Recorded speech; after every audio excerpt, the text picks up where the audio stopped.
क्या आपने कभी सोचा है कि जब 14 साल का वनवास शुरू हुआ तो असल में सबसे बड़ा त्याग किसने किया? क्या वो थे भगवान राम, जिन्होंने राजपाट छोड़ दिया, या फिर सीता, जिन्होंने सुख सुविधाओं को त्याग कर जंगल का कठिन जीवन चुना, या फिर लक्ष्मण, जिन्होंने अपने भाई की सेवा के लिए सब कुछ छोड़ दिया? लेकिन अगर मैं आपसे कहूँ कि इन सबके पीछे एक ऐसी नायिका थी जिसका त्याग इन सबसे बड़ा था, और फिर भी इतिहास ने उसे लगभग भुला दिया, क्या विश्वास करेंगे? कौन थी वो? क्यों उसका नाम रामायण में बहुत कम सुनाई देता है? और क्या सच में उसने ऐसा बलिदान दिया जो समझना हमारे लिए आसान नहीं? आज की यह कहानी है उर्मिला की, एक ऐसी नायिका जिसने बिना कुछ कहे इतिहास का सबसे गहरा त्याग किया। उर्मिला, यह नाम सुनते ही शायद आपके मन में कोई स्पष्ट छवि नहीं बनती हो, और यही इस कहानी की सबसे बड़ी विडंबना है, क्योंकि उर्मिला कोई साधारण स्त्री नहीं थी। वह थी मिथिला की राजकुमारी, राजा जनक की पुत्री और सीता की छोटी बहन। राजा जनक, जिन्होंने ज्ञान, न्याय और धर्म का प्रतीक माना जाता है, उनकी पुत्री होने के नाते उर्मिला का पालन पोषण भी अत्यंत उच्च आदर्शों और संस्कारों में हुआ था। मिथिला केवल एक राज्य नहीं था, वह ज्ञान और दर्शन का केंद्र था। यह वह भूमि थी जहाँ स्त्रियों को केवल परिवार की जिम्मेदारी तक सीमित नहीं रखा जाता था, बल्कि उन्हें शिक्षा, तर्क और धर्म की गहरी समझ भी दी जाती थी। इसलिए उर्मिला केवल एक राजकुमारी नहीं थी, वह एक बुद्धिमान, संवेदनशील और दृढ़ नारी थी। उनका विवाह हुआ अयोध्या के राजकुमार लक्ष्मण से, जो भगवान राम के छोटे भाई थे। यह विवाह केवल दो व्यक्तियों का नहीं था, यह दो महान संस्कृतियों का मिलन था, अयोध्या और मिथिला। जहाँ राम और सीता का प्रेम पूरे रामायण में प्रमुखता से दिखाया गया, वहीं लक्ष्मण और उर्मिला का संबंध एक शांत नदी की तरह था, गहरा, स्थिर, लेकिन बिना शोर के। ध्यान देने वाली बात यह है कि रामायण के मूल ग्रंथ वाल्मीकि रामायण में भी उर्मिला का उल्लेख सीमित है, लेकिन इसका अर्थ यह नहीं कि उसका महत्व कम था, बल्कि कई विद्वान मानते हैं कि उनकी चुप्पी ही उनके त्याग की गहराई को दर्शाती है।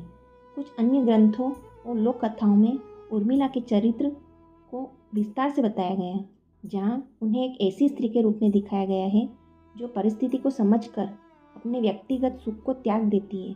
और यहीं से उनकी कहानी शुरू नहीं होती, बल्कि असली कहानी तो अभी शुरू होने वाली है, क्योंकि आने वाला एक फैसला उनकी पूरी जिंदगी बदल देने वाला था। जब अयोध्या में एक ऐसा निर्णय लिया गया जिसने पूरे राज्य को हिला दिया, तब किसी ने सोचा भी नहीं था कि इस निर्णय की सबसे बड़ी कीमत एक ऐसी स्त्री चुकाएगी जिसका नाम इतिहास में लगभग खो जाएगा। जब कैकेयी के 2 वरदान मांगकर राम को 14 वर्ष का वनवास दिलाया, तो अयोध्या में शोक की लहर दौड़ गई। राम ने बिना किसी विरोध के अपने पिता की आज्ञा को स्वीकार कर लिया। सीता ने कहा, जहाँ पति वहीं मेरा स्थान है। और फिर लक्ष्मण ने निर्णय लिया, मैं भी अपने भाई के साथ जाऊंगा। लेकिन यहाँ एक सवाल उठता है, उस समय उर्मिला कहाँ थी? क्या उन्होंने अपने पति को रोका नहीं? क्या उन्होंने भी वन जाने की इच्छा नहीं जताई? यहीं से कहानी और गहरी हो जाती है। जब लक्ष्मण वन जाने के लिए तैयार हुए, तो वह उर्मिला के पास गए। मौन की पहली किरण है विराह का ये घेरा, 14 बरस की प्रतीक्षा, तपस्या मेरी उर्मिला, पाथ प्रतीक्षा में नैना, दिल में बस आप बसे ना।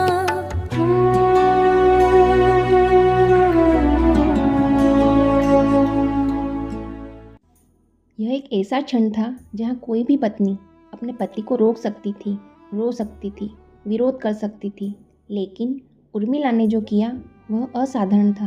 उन्होंने न कोई आंसू बहाए, न कोई शिकायत की। उन्होंने सिर्फ इतना कहा, आपका कर्तव्य है अपने भाई की सेवा करना, और मेरा कर्तव्य है आपके इस धर्म में बाधा न बनना। यह केवल शब्द नहीं थे, यह एक जीवन भर का त्याग था। अब सोचिए, राम वन में थे, सीता उनके साथ थी, लक्ष्मण उनकी सेवा में थे, लेकिन उर्मिला, वह अयोध्या में थी, अकेली, न कोई साथ, न कोई सहारा। 14 साल तक उन्होंने प्रतीक्षा की। यह प्रतीक्षा केवल समय की नहीं थी, यह एक मानसिक तपस्या थी।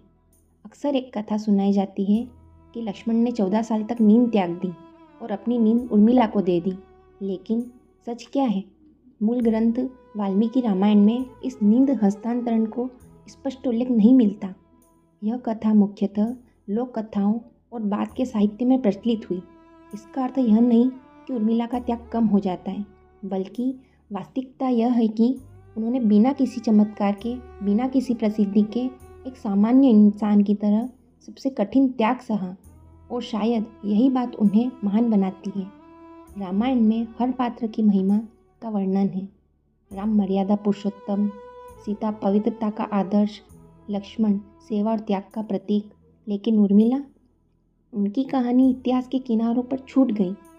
क्या यह न्याय है, या फिर हमने हमेशा त्याग को केवल उसी नज़र से देखा जो दिखाई देता है? हर त्याग दिखता नहीं, हर बलिदान की कहानी कहीं नहीं जाती, और हर नायक इतिहास में दर्ज नहीं होता।